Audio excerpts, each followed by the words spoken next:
So in the previous class we had discussed about the physical changes and what are the characteristics of a physical change. So in this class we will discuss about the chemical change and what happens when chemical changes takes place. So chemical change you had studied in the previous classes also, the change in which a new substance is formed, that is called a chemical change. The change in which new substance is formed or the changes which are permanent, which cannot be reversed back, these changes are called chemical changes. So here a new substance is formed, and I had told you in the previous class also that every substance is made up of small particles. So if these particles undergo a change in their composition, a new substance will be formed. In case of physical change, there was no change in the nature and composition of particles, but here in the chemical change there will be a change in the composition of particles, and if the particles undergo a change in the composition, then new substance will be formed, and that will be called as chemical change. If we will take an example, then if we pass electric current into water, the particles of water break down to oxygen and hydrogen gas. The nature and the composition of oxygen gas and hydrogen gas, that is very different from the water. So if we will break down the water particles, or if we will pass the electric current to water, then it will break down to oxygen and hydrogen, which properties, which compositions are totally different from the water. So here this type of change is called chemical change or a chemical reaction. So when a chemical changes takes place, we use a chemical reaction to indicate the chemical changes. So such type of change where a new substance is formed, that is called chemical changes.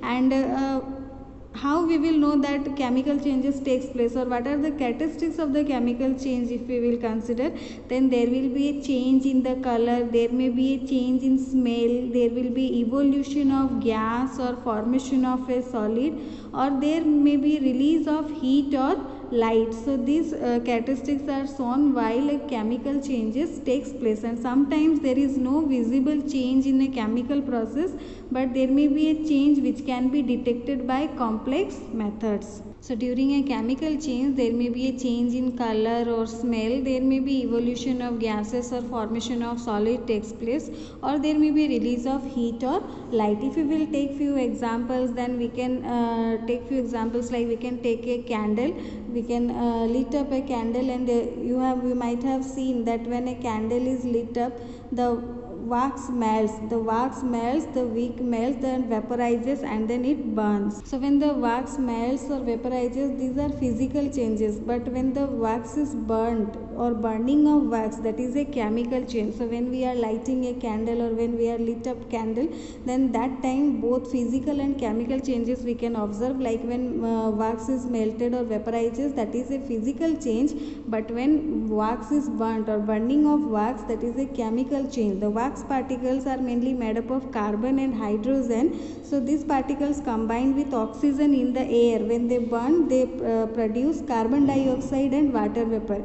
So they combine with oxygen to burn, and after that they produce carbon dioxide and water vapor. So when wax is burning, the chemical changes takes place, like wax is combining with oxygen and chemical changes takes place, it forms carbon dioxide and water vapor. Some of the wax particles, they are not able to burn completely, so they change into carbon particles and glow in the flame. You might have seen that when the candle flame is burning, and if you will bring a plate or anything near the flame, then you can see a black deposit on that, that is called soot particles. These are soot or the smoke what we are seeing when a candle is burning. You might have observed a smoke is coming, that is called soot particles. So that takes place when some particles of wax are not able to burn completely, they change into carbon particles and glow in the flame, then they rise up in the air as soot particles, which we can observe as black deposit on any substance. If you will bring near the candle flame, you can get that black deposit. So here if we will take the example of lit up of candle, then when the wax is melting or vaporizing, it is a physical change, but when burning takes place, burning of wax, that is a chemical change. Wax combines with oxygen and chemically it forms carbon dioxide and water vapor. Since some of the particles are not able to burn completely, they change into carbon particles, they glow in the flame. They rise up in the air as soot particles, which is a black deposit on any substance when brings near the candle flame. You can take any other example, like at our home baking soda is available and vinegar is also there. So if we will take a spoonful of baking soda in a small bowl, then we will add 2 spoons of vinegar. Then you can observe that evolution of gases is taking place. So when evolution of gases takes place, that is also a chemical change, because I had told you in a chemical change evolution of gases may takes place.